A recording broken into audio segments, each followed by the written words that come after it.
Ready for study? Hello बच्चों, welcome to our channel Feel the Chemistry।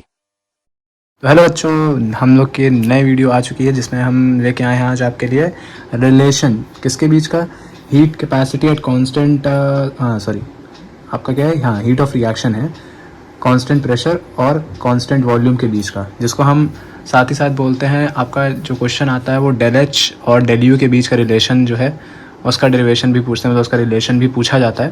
तो ये आज हम वही लेके आए। इसके बाद हम पढ़ेंगे हीट कैपेसिटी, है ना, specific heat capacity, molar heat capacity, ये सारी चीज़ें कवर करने के बाद उसके एक एक क्वेश्चंस लगाएंगे, ठीक है। देन और भी चीज़ें हैं आगे, वन बाय वन सारी चीज़ें हम करते चलेंगे। तो जैसा कि यहाँ पे लिखा हुआ है कि हमने ऑलरेडी डिस्कस किया हुआ है कि हमारा जो हीट ऑफ रिएक्शन होता है, ठीक है, कांस्टेंट प्रेशर पे, वो किसके बराबर होता है, डेल एच के बराबर होता है। और heat of reaction at constant volume हमारा किसके बराबर होता है, डेल यू के। इसको आप दिमाग में रख लीजिए कि क्यू पी की वैल्यू डेल एच के बराबर होती है और क्यू वी की वैल्यू हमारी डेल यू के बराबर होती है, ठीक है। तो जैसा कि हमने ऑलरेडी ड्राइव किया हुआ है कांस्टेंट प्रेशर पे कि डेल एच की जो वैल्यू होती है वो किसके बराबर होती है, del U plus P del V के बराबर होती है, ठीक है। नेक्स्ट है हमारा, जहाँ पे हमारा डेल वी क्या होता है, डेल वी हमारा चेंज इन वॉल्यूम होता है, ठीक है। तो हम इक्वेशन 2 को और किस तरह से लिख सकते हैं, थोड़ा सा खोल देंगे हम। डेल वी क्या होता है, V2 माइनस V1, तो हम इसको क्या करेंगे, del H is equals to del U plus P V2 minus V1 कर देंगे, ठीक है। उसके बाद क्या करेंगे, ये P अंदर मल्टीप्लाई कर देंगे, डेल यू क्या हो जाएगा plus P V2 minus P V1, ये हमारी क्या हो गई, इक्वेशन 3 बन गई। ये सारी इक्वेशन लेके चलना है क्योंकि अभी आगे जो भी डेरिवेशंस प्रूव होंगे उन सब में इन इक्वेशंस का यूज़ है।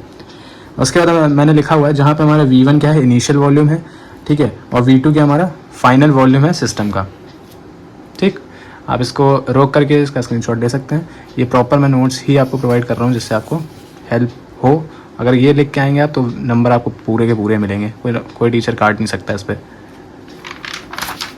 नेक्स्ट आते हैं हम क्या, आइडियल गैस के लिए, लेकिन हमें पता है कि PV जो होता है वो किसके बराबर होता है, NRT के बराबर होता है, जहाँ N क्या होता है, आपके नंबर ऑफ मोल्स होते हैं, ठीक है, गैसेस रिएक्टेंट के। तो वैसे हमने यहाँ पे क्या किया कि अब हमने यहाँ पे PV is equal to NRT होता है, तो हमने क्या किया, क्योंकि पीछे हमें PV1 और PV2 मिला था, तो उसके लिए हमें क्या मिल जाएगा, N1। अगर PV1 के लिए कर रहे हैं तो N1RT मिल जाएगा, और PV2 के लिए क्या हो जाएगा हमारा N2RT। क्योंकि देखो आपका जो प्रेशर है आप कांस्टेंट प्रेशर पे कर रहे हो, ये भी आपका क्या है, कांस्टेंट रहता है, R की भी वैल्यू फिक्स होती है, T की वैल्यू भी फिक्स होती है, ठीक है। अभी आगे हम जब न्यूमेरिकल्स लगाएंगे सबकी वैल्यूज़ भी बताएंगे, ठीक है। क्योंकि R की वैल्यू आई थिंक मुझे जहाँ तक याद है 0.08314 kilo joule mole inverse something kilo joule ऐसे कुछ होती है, ठीक है। मोल इनवर्स तो नहीं, बट हाँ इतना मुझे याद है कि 0.00314 ऐसे आपकी R की वैल्यू होती है। और मोल में अगर लिखते हैं तो मोल में 8.314 आ जाती है किलो जूल मोल इनवर्स, ठीक है। Kilo inverse joule mole inverse ऐसे रहती है। तो वो तो जब हम न्यूमेरिकल्स लगाएंगे तो वहाँ पे आपको बता देंगे प्रॉपर। जहाँ पे हमारा N1 क्या है, नंबर ऑफ मोल्स हैं आपके गैशियस रिएक्टेंट के, और N2 क्या है हमारा नंबर ऑफ मोल्स हैं गैशियस प्रोडक्ट के। अब क्या करेंगे हम, ये जो PV1 और PV2 की वैल्यू है, ये जो हमने अभी पीछे ब्रैकेट के अंदर लिखा था डेल यू, ये चीज़ del U plus PV2 minus PV1, अब यहीं PV2 माइनस PV1 की जगह हम क्या कर देंगे, जो हमें वैल्यू अभी मिली है N1RT और N2RT, वो चीज़ हम यहाँ पे रख देंगे जो कि आपको दिख रहा है, N2RT माइनस N1RT। अच्छा, अब इसमें अगर हम ध्यान दें तो RT कॉमन निकाल सकते हैं ना हम, क्योंकि कॉमन है। तो क्या किया हमने, del U plus N2 minus N1 करके RT को बाहर कॉमन निकाल लिया, ये लिखा हुआ है, ठीक है। एक मिनट, ये तो उससे क्या बना, N2 माइनस N1 क्या बन जाएगा हमारा, डेल N बन जाएगा, है ना, RT तो था ही। तो डेल एच इज इक्वल क्या आ गया, del U plus del N G, क्या है, क्योंकि गैसेस के थे हमारे नंबर ऑफ मोल्स जो थे वो रिएक्टेंट और प्रोडक्ट के लिए गैसेस स्टेट के लिए थे। तो डेल एच इज इक्वल क्या हो गया, del U plus del N G R T, ठीक। जहाँ पे आप चाहो तो बिल्कुल आप नोट कर सकते हो, मैं यहाँ पे लिख दे रहा हूँ कि आपकी जो वैल्यू थी किसकी, आर की, ठीक है, वो प्रॉपर मैं यहाँ पे मेंशन कर दे रहा हूँ। आर की जो वैल्यू होती है, ठीक है, मोल इनवर्स में अगर आप देखेंगे तो 8.314 kilo inverse joule mole inverse ये होती है, ठीक है। ये फिक्स वैल्यू है, ये आपको दिमाग में रखनी है। और टेम्परेचर आपका 298 केल्विन पे लेके चलते हैं स्टार्टिंग, ये चीज़ हो गई। अब यहाँ पे बाकी हम वही बता रहे हैं कि डेल एन जी क्या है, हमारा N2 माइनस N1 है, जहाँ पे हमारा ये किसके बीच का डिफरेंस बता रहा है, नंबर ऑफ मोल्स बता रहा है गैशियस स्टेट के, ठीक है। गैशियस स्टेट किसके, हमारे प्रोडक्ट और रिएक्टेंट के बीच का डिफरेंस है N2 माइनस N1। अब इन्हीं को हम क्या करते हैं, जो वैल्यू आई है हमारी, ठीक है, डेल यू की इक्वेशन 1, ठीक है, putting the value of del U from equation 1 in equation 6 यहाँ पे हो जाएगा, ठीक है। 1 और 6 हमें डेल यू की वैल्यूज उठानी है। 1 और 6 कौन सी, 6 तो हमारी यही वाली है, ठीक है, और 1 कौन सी थी हमारी, प्लेन की आवाज़ होगी, इग्नोर करिएगा, 1 है हमारी ये वाली, ठीक है। Q V is equals to, अरे sorry, Q V is equals to del U. तो ये 1 इक्वेशन 1, ठीक है, एक बार देख लीजिए।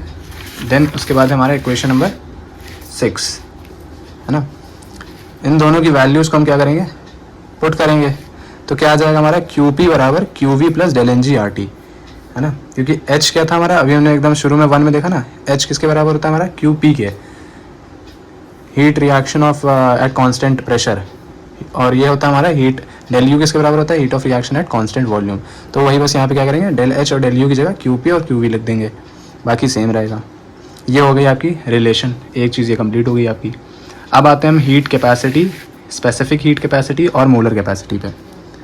प्रॉपर आपके नोट्स हैं पूरे, आप बहुत ही अच्छी एक स्पेसिमेन बुक से मैंने नोट्स बनाए हैं, बहुत ही हेल्पफुल है, सीबीएसई बोर्ड के लिए बहुत हेल्पफुल है, इससे बहुत क्वेश्चंस आते भी हैं।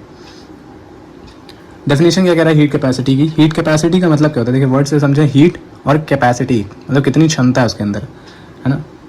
तो वही चीज़ कह रहा है कि हीट कैपेसिटी क्या है आपकी सिस्टम की, उसको हम डिफाइन कर सकते हैं, एक हीट का अमाउंट होता है, अमाउंट ऑफ हीट होती है जो कि हमें रिक्वायर होती है, ठीक है, जिससे हम सिस्टम के टेम्परेचर को 1 डिग्री सेल्सियस तक बढ़ा सकें। तो उतनी अमाउंट की एनर्जी जो हमें रिक्वायर्ड हो, जिससे हम अपने सिस्टम की टेम्परेचर को 1 डिग्री सेल्सियस तक बढ़ा सकें, रेज कर सकें।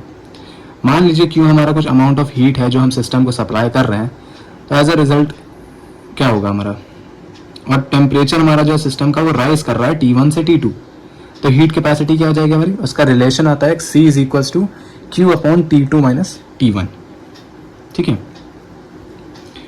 और T2 माइनस T1 को हम क्या कर लेंगे भाई, डेल T बदल लेंगे, ठीक। एक ये होता है, एक और इक्वेशन होती है, वो मैंने यहाँ पे लिखी नहीं है, लिखना मैं शायद से मिस कर गया, मैं लिखा दे रहा हूँ, एडिशनल आप बोल दे रहा हूँ, चाहे तो लिख सकते हो। एक और आपकी जो होती है, ठीक है, उसमें आप क्या कर सकते हो कि जो C है हमारा, उसके बराबर में हम क्या लिख सकते हैं, यहाँ पे मैं नीचे मेंशन कर देता हूँ छोटा सा, C is equals to del Q upon dt, ठीक है। आप dt भी लिख सकते हो या t प्लस dt भी लिख सकते हो। ये मैंने क्यों लिखा है, क्योंकि इसमें आपका चीज़ ये है कि मान लीजिए आपका कि जो हीट कैपेसिटी है वो टेम्परेचर के साथ वैरी कर रही है, मतलब बढ़ रही है, जैसे जैसे आप टेम्परेचर बढ़ा रहे हो, कैपेसिटी जो है हीट कैपेसिटी वो बढ़ती जा रही है। तो जो वैल्यू होगी C की, ठीक है, उसको हम एक नैरो टेम्परेचर रेंज होती है उस पर कहीं हम उसको कंसिडर करते हैं। वैल्यू ऑफ जो C होगी उसको हम क्या कर सकते हैं, हम कंसिडर करेंगे एक नैरो टेम्परेचर रेंज पर। अगर डेल क्यू कुछ, मान लीजिए जो डेल क्यू मैंने यहाँ लिखा है वो क्या है, स्मॉल अमाउंट है आपका जो हीट एब्जॉर्ब कर रहा होगा सिस्टम के ज़रिए जो हीट एब्जॉर्ब हो रही होगी वही अमाउंट है क्या, ये डेल क्यू, ठीक। जो करेगा क्या, अब हीट एब्जॉर्ब करी है सिस्टम ने, तो उस सिस्टम का टेम्परेचर क्या करेगा, धीरे धीरे करके बढ़ेगा। अगर हल्की सी आपने हीट एब्जॉर्ब करी है तो टेम्परेचर भी हल्का सा राइज करेगा, तो उसको आप क्या लिख सकते हो, dt लिख सकते हो, या आप t प्लस dt भी लिख सकते हो। तो उससे एक ये भी रिलेशन आएगा, ये भी आपको रखना है दिमाग में, क्योंकि अभी आगे इससे चीज़ें होंगी। तो यहाँ पे आपका हीट कैपेसिटी क्लियर होता है। स्पेसिफिक हीट कैपेसिटी क्या है, स्पेसिफिक का मतलब ही क्या है, अभी तक आप टेम्परेचर रेस करा रहे हो, मतलब अभी यहाँ पे हमें कंफर्म नहीं था कितनी अमाउंट की हीट हम एब्जॉर्ब कर रहे हैं। यहाँ पे क्या होगा, हम मतलब कितने सब्सटेंस के लिए हमें हीट यहाँ पे एब्जॉर्ब करनी है, या वो यहाँ पे क्लियर नहीं था। स्पेसिफिक हीट कैपेसिटी की डेफिनेशन कहता है कि हमको यहाँ पे आपका जो सब्सटेंस का अमाउंट है वो गिवन है, कितना, 1 ग्राम। तो मतलब हम क्या करेंगे, यहाँ पे भी आप इसी डेफिनेशन से बना सकते हैं कि स्पेसिफिक हीट कैपेसिटी जो होती है इसको हम इस तरह से डिफाइन कर सकते हैं, ये भी आपका क्या है, एक अमाउंट ऑफ हीट है, मतलब हीट का अमाउंट है जो कि हमें रिक्वायर्ड होता है 1 ग्राम के सब्सटेंस को 1 डिग्री सेल्सियस तक बढ़ाने के लिए, जो हीट चाहिए होती है वही हमारी स्पेसिफिक हीट कैपेसिटी है। फिर से देखते हैं, अमाउंट ऑफ हीट जो हमें रिक्वायर है, ठीक है, 1 ग्राम की सब्सटेंस को 1 डिग्री सेल्सियस तक रेज कराने में। और जो क्वेश्चन सॉल्व होते हैं वो आपका इस इक्वेशन से होते हैं, Q is equal to C into M into del T, या आप इसको ऐसे भी लिख सकते हो अगर C के टर्म्स में लिखो, ठीक है। तो C इज इक्वल टू क्या कर सकते हैं आप, Q upon M into del T कर सकते हैं, ठीक है। मतलब आप क्या करिए, इन दोनों को इधर डिवाइड में भेज दीजिए, तो इससे क्वेश्चन सॉल्व होते हैं। अभी मैं देखता हूँ क्वेश्चंस जो है, आपको क्वेश्चंस भी सॉल्व कराएंगे आज। फिर आता है मोलर। मोलर में कुछ नहीं करना होता है, जहाँ पे आपने 1 ग्राम ऑफ सब्सटेंस लिया था वहाँ पे 1 मोल कर देना है बस। तो मतलब कि अमाउंट ऑफ हीट जो हमें रिक्वायर्ड होगी हमारे सिस्टम के टेम्परेचर को 1 डिग्री सेल्सियस तक बढ़ाने के लिए, कितने सब्सटेंस के लिए, 1 मोल ऑफ सब्सटेंस के लिए। तो the amount of heat required to raise the temperature of 1 mole of the substance, मतलब 1 मोल के सब्सटेंस के लिए, 1 मोल के सब्सटेंस के लिए जितना अमाउंट ऑफ हीट हमें रिक्वायर्ड होगा कि वो उसको 1 डिग्री सेल्सियस तक टेम्परेचर को राइज कर सके, तो उतनी अमाउंट की जो हीट होगी वो हमारी क्या होगी, मोलर हीट कैपेसिटी। उसके लिए इक्वेशन क्या है आपकी, Cm is equal to C/N, ठीक है। ये आपका चीज़ें क्लियर होती हैं। हाँ, तो अब आते हैं नेक्स्ट हम टाइप्स ऑफ हीट कैपेसिटीज़, या हम उसको मोलर हीट कैपेसिटी भी बोलते हैं। तो 2 तरह की आपकी हीट कैपेसिटीज़ होती हैं, एक आपकी होती है heat capacity at constant volume, दूसरा होता है heat capacity at constant pressure. Constant pressure वाले को हम Cp से रिप्रेजेंट करते हैं और कांस्टेंट वॉल्यूम को Cv से करते हैं। इनके बीच का भी एक रिलेशन है, बहुत इंपॉर्टेंट है, बहुत आगे तक पूछा भी जाता है। आप किसी कंपटीशन की एग्ज़ाम की तैयारी कर रहे होंगे तब भी ये क्वेश्चन आता है, और 11th-12th के लिए तो है ही, 12th के लिए नहीं सॉरी 11th के लिए तो है, बाकी जो नीट जेईई की तैयारी कर रहे हैं उनके लिए भी है, और BSc लेवल्स के भी जो बच्चे हैं उनमें भी ये पूछा जाता है, ठीक है। तो अब इसमें हम पढ़ते क्या हैं, इसमें आपका रिलेशन हमें जो निकालना है, इसमें क्या लिखा है। पहली बात तो हम समझते हैं कि heat capacity at constant volume क्या होता है और heat capacity at constant pressure क्या होता है। तो अभी तक हम हीट कैपेसिटी की डेफिनेशन क्या पढ़ रहे थे, amount of heat required to raise the temperature, ठीक है, थ्रू 1 डिग्री सेल्सियस। तो ये चीज़ हम पढ़ रहे थे। तो वही चीज़ यहाँ पे भी है कि हीट जो हम सिस्टम को सप्लाई करेंगे जिससे उसके टेम्परेचर को हम 1 डिग्री सेल्सियस तक क्या करें, रेज कर सकें, बट एक कंडीशन लगी है, हमें वॉल्यूम को सिस्टम के क्या करना है, कांस्टेंट रखना है। तो वो चीज़ हमको क्या बताएगी, heat capacity at constant volume बताएगी। और इसी तरह से जो हम हीट सप्लाई करेंगे सिस्टम को, जिससे हमारे सिस्टम का जो टेम्परेचर है वो 1 डिग्री सेल्सियस तक राइज करेगा, लेकिन सेकेंड कंडीशन क्या हमारी, कि हमारा एक्सटर्नल प्रेशर उसमें हम क्या करेंगे, कांस्टेंट करेंगे। तो वो किसकी डेफिनेशन को बताता है, heat capacity at constant pressure. तो मतलब डेफिनेशन आपको वही चिपकानी है हीट कैपेसिटी वाली, बट एक चीज़ रख देना है, keeping the volume of the system constant. तब वो किसकी डेफिनेशन देगा, heat capacity at constant volume की देगा। और एक्सटर्नल प्रेशर को अगर आप कांस्टेंट रख देते हैं तो वो किसको बताएगा, heat capacity at constant pressure को। अब इससे क्या करना है, हमें फर्स्ट लॉ ऑफ थर्मोडायनेमिक्स की हेल्प से एक इक्वेशन लिखनी है। हमें पता है कि Q किसके बराबर होता है, del U plus P del V के बराबर होता है। यहाँ पे हमने क्या किया, क्योंकि स्मॉल अमाउंट का हम हीट दे रहे हैं तो डेल क्यू हो जाएगा, बराबर क्या हो जाएगा, D U plus P D V. ये हमेशा जब भी ये चीज़ लगाई जाती है तो ये हमेशा स्मॉल चीज़ के लिए होता है, कि अगर हम कुछ हल्का सा अमाउंट का कुछ ले रहे हो, ठीक है, हीट अगर सप्लाई कर रहे हो तो हल्की सी हीट सप्लाई कर रहे हो, ऐसा इंटरनल एनर्जी में फिर चेंज आएगा तो हल्का सा चेंज आएगा, वही चीज़ है यहाँ पे। और हमने एक चीज़ पढ़ी कि हमारा C जो है वो किसके बराबर होता है, क्योंकि ये जो हमने लिखा ना, है ना, ये वही जो हमने अभी पीछे एक इक्वेशन लिखी थी कि मतलब ये चीज़ कहाँ से आई है, ठीक है, ये चीज़ आपकी आई है यहाँ से, डेल क्यू जो हमने ये वाला लिखा, C is equal to del Q by del T, है ना, वहीं से ये Q की जगह हमने क्या रख दिया है, Q की जगह हमने ये वैल्यू रख दी है, D U plus P D V. तो देखो D U plus P D V upon D T बन गया, ठीक है, जहाँ पे फिर वही चीज़ है। अब हम अगर हम वॉल्यूम को कांस्टेंट रखते हैं तो डी वी की वैल्यू क्या हो जाएगी, 0 हो जाएगी। तो C किसके बराबर जाएगा, D U upon D T आ जाएगा। तो देखो heat capacity at constant volume किसके बराबर आता है, del U by del T. ये जो सफिक्स में, सफिक्स कहते हैं ना, सबस्क्रिप्ट कहते हैं सॉरी, है ना, तो सबस्क्रिप्ट में हमने क्या लिखा है, इसको V लिखा है यहाँ पे, कि ये रिप्रेजेंट कर रहा है कांस्टेंट वॉल्यूम के लिए। सेम इसी तरह से जब हम प्रेशर के लिए करते हैं तो हमको आइडियल गैस लेनी पड़ती है।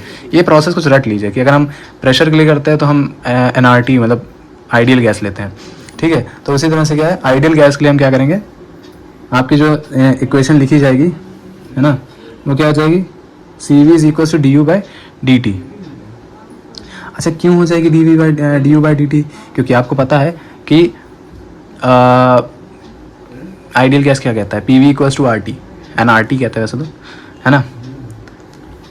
तो उसी तरह से क्या होगा कि अब हमने वॉल्यूम को ही कांस्टेंट कर दिया है ना। तो जब वॉल्यूम को कांस्टेंट कर दोगे तो क्या होगा भाई, ये मल्टीप्लाई में रहता है P, है ना। प्रेशर भी कांस्टेंट है। अगर सॉरी पहले कंडीशन में हमने वॉल्यूम को कांस्टेंट किया था तो ज़ीरो हो गया था, अब प्रेशर को कांस्टेंट किया हुआ है तो भाई प्रेशर को ज़ीरो रखोगे तो dV भी तो चला ही जाएगा, तो भी क्या चीज़ आएगी, du/dt ही तो बनेगा। तो वही चीज़ यहाँ पे हमने करा है, ठीक है।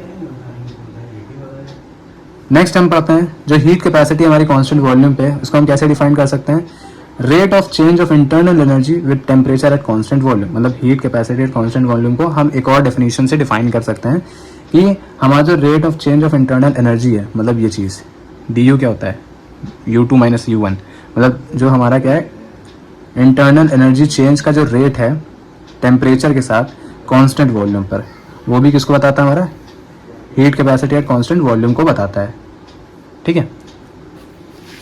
तो मान लो अगर हमारा प्रेशर जो है, ठीक है, हीट के एब्जॉर्प्शन के दौरान ये कैप्ट कांस्टेंट लिखा हुआ है, ठीक है। तो जब हमारा प्रेशर क्या किया हमने, प्रेशर को कांस्टेंट कर दिया है हीट के एब्जॉर्प्शन के दौरान, तो जो इक्वेशन 3 है हमारी, 3 कौन सी थी हमारी इक्वेशन, ये वाली C = du + P/dV/dt वाली। अब यहाँ पे प्रेशर क्योंकि हमारा कांस्टेंट है, अभी तक हम जो पढ़ रहे थे ये वॉल्यूम के लिए था, दो चीज़ें वॉल्यूम के लिए निकाली हमने। आई थिंक मैं पहले वो बोल गया था ना, आइडियल के लिए प्रेशर कांस्टेंट, तो वहाँ पे नहीं, प्रेशर अभी नहीं, अभी वॉल्यूम के लिए केसेस में दोनों का निकाला है। अब आते हैं हम किस पे, प्रेशर के लिए। अब प्रेशर के लिए चीज़ें, ठीक है।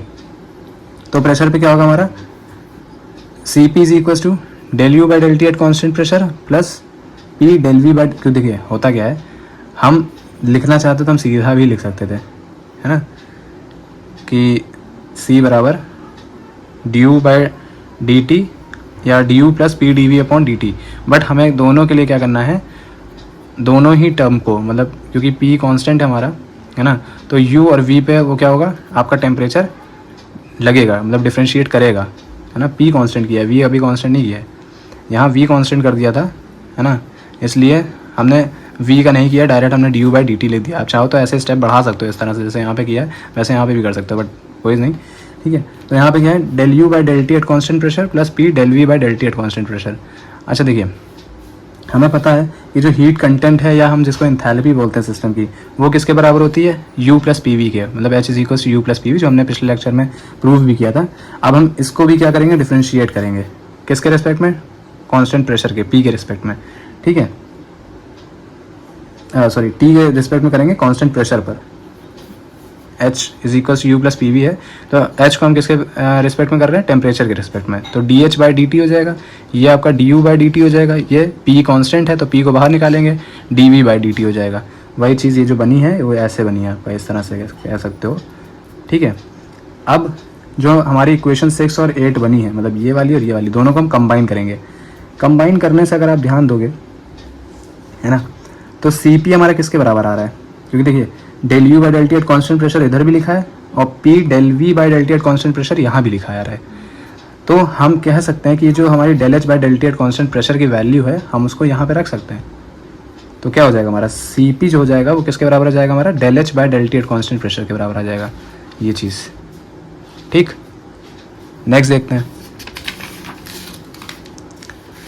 तो उधर भी हमने क्या किया था, वॉल्यूम के लिए भी पहले वॉल्यूम के लिए निकाला था नॉर्मली, फिर हमने आइडियल गैस के लिए निकाला था। अब यहाँ पे भी हम क्या कर रहे हैं, पहले हमने नॉर्मल निकाल लिया है, अब हम आइडियल गैस के लिए निकाल रहे हैं। तो आइडियल गैस के लिए क्या होगी जो इक्वेशन हमारी, वो Cp = क्योंकि देखिए आइडियल गैस में हम क्या करते हैं, डेल नहीं लगाते हैं, वहाँ पे हम D यूज़ करते हैं, dH/dt, ठीक है।